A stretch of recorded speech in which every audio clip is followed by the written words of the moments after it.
تو وہاں جو ہے وادی منا میں حضرت ابراہیم علیہ السلام اپنے بیٹے کی رائے بھی طلب کرتے ہیں کہ بیٹا تو یہ بتا کہ مجھے حکم ہوا ہے کہ مجھے خواب آیا کہ میں تجھے ذبح کر رہا ہوں، کہ خواب جو ہے وہ نبیوں کے بمنزلہ وحی کے ہوتے ہیں، ہمارے جو خواب ہیں اس میں شیطان کا بھی عمل دخل ضرور موجود ہوتا ہے، لیکن نبیوں کے سارے خواب جو ہے وہ پاک ہوتے ہیں،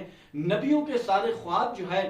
وہ وحی کے بمنزلہ وحی کے ہوتے ہیں۔ تو حضرت ابراہیم علیہ السلام نے وادی منا میں حضرت اسماعیل سے کہا کہ بیٹا میں تجھے ذبح کر رہا ہوں، اب تو بتا تیری کیا رائے ہے؟ قربان جاؤں حضرت اسماعیل علیہ السلام کی فرما برداری پر۔ حضرت اسماعیل علیہ السلام نے نہ ہی خاموشی اختیار کی اور نہ ہی یہ کہا کہ ہاں ابو ذبح کر دیجئے۔ حضرت اسماعیل علیہ السلام نے پیار بھرے انداز میں، محبت بھرے انداز میں کہا کہ یا ابت افعل ما تؤمر، اے ابا جان ذبح کیا چیز ہے، جو کچھ کرنا ہے کر لے، میں اس کے لیے تیار ہوں۔ تو یہ ہے بیٹا اور یہ ہے باپ، دونوں کی اخلاص، دونوں کی جو ہے قربانی کو آپ دیکھ لیں کہ آپ حیران ہو جائیں گے کہ اس کی مثال تاریخ اسلام میں شاید کہیں ہمیں اور بھی مل جائے۔ اس کے بعد پھر حضرت ابراہیم علیہ السلام نے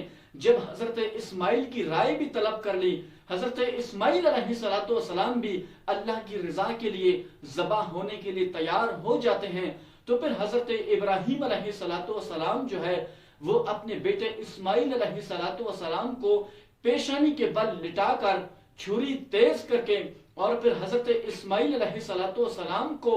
رسیوں سے باندھ لیتے ہیں۔ اس کے بعد جو ہے وہ ذبح کرنا شروع کر دیتے ہیں، لیکن حضرت اسماعیل علیہ السلام کہتے ہیں کہ ابا جان رسیاں میری کھول دو۔ ابراہیم علیہ السلام نے کہا کہ بیٹا ابھی تو نے یہ کہا کہ جو کچھ بھی کر لینا ہے کر لے، میں ذبح ہونے کے لیے بھی تیار ہوں، ابھی تجھے کیا ہوا ہے؟ حضرت اسماعیل علیہ السلام نے کہا کہ ابا جان رسیاں کھول دو، میں ذبح ہونے کے لیے اب بھی تیار ہوں،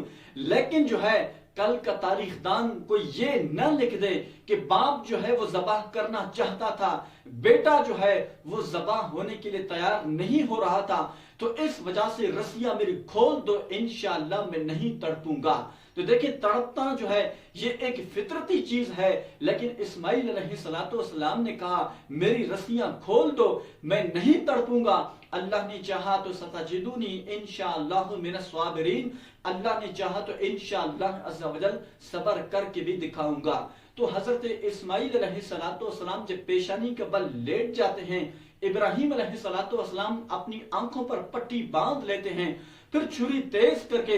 جب چھری جو ہے حضرت اسماعیل علیہ السلام کی گردن پر پھیر دیتے ہیں، لیکن حضرت اسماعیل علیہ السلام کا ایک بال بھی نہیں کرتا، تو ابراہیم علیہ السلام چھری سے کہتے ہیں کہ اے چھری تجھے کیا ہوا؟ تیرا کام تو کاٹنا ہے لیکن تو نے ایک بال بھی نہیں کاٹا، اس کی وجہ کیا ہے؟ چھری نے کہا کہ اے ابراہیم الخلیل یأمرنی والجلیل ینہانی، اے ابراہیم خلیل تو مجھے حکم دے رہا ہے کہ کاٹ لے، ذبح کر دے اسماعیل علیہ السلام کو، لیکن وہ جلیل، وہ رب قدیر جو ہے وہ مجھے منع کر رہا ہے کہ خبردار اسماعیل کا ایک بال بھی نہ کٹے۔ تو حضرت ابراہیم علیہ السلام دوبارہ جو ہے وہ چھری تیز کر کے جب پوری قوت کے ساتھ حضرت اسماعیل علیہ السلام کی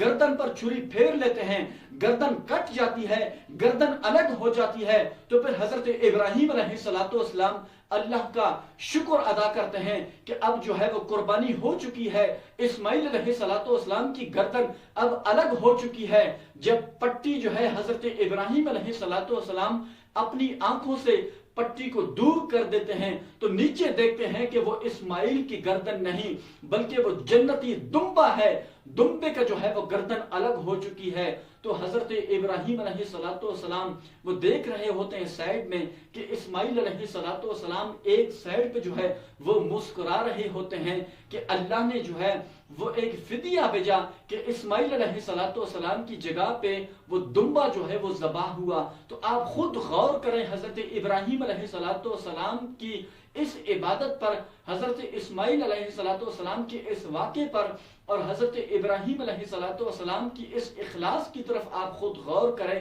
کہ کس جذبے کے تحت جو ہے حضرت ابراہیم علیہ السلام ذبح کرنے کے لیے تیار ہوئے، اور پھر کس جذبے کے تحت، کس اخلاص کے تحت حضرت اسماعیل علیہ السلام وہ ذبح ہونے کے لیے تیار ہوئے۔ تو آج جو ہے وہ قیامت تک لوگ قربانی کرتے رہے ہیں، لوگ جو ہے پھر حضرت ابراہیم علیہ السلام اور حضرت اسماعیل علیہ السلام کے اس واقعے کو بھی یاد کرتے ہیں، اور پھر حضرت ابراہیم علیہ السلام کے اخلاص کو آپ دیکھ لیں کہ جس اخلاص کے ساتھ، جس رضا الہی کے ساتھ حضرت ابراہیم علیہ السلام نے یہ قربانی کی ہے، کہ ان کی قبولیت کا اندازہ آپ خود لگائیں کہ حضرت ابراہیم علیہ السلام کی قربانی کی برکت سے قیامت تک لوگ جو ہے وہ ہر سال کروڑوں کیا اربوں جو ہے وہ جانور ذبح کر رہے ہوتے ہیں، اور یہ ان کی جو ہے اخلاص کی برکت ہے کہ آج اور پھر قیامت تک جو ہے وہ لوگ ہر سال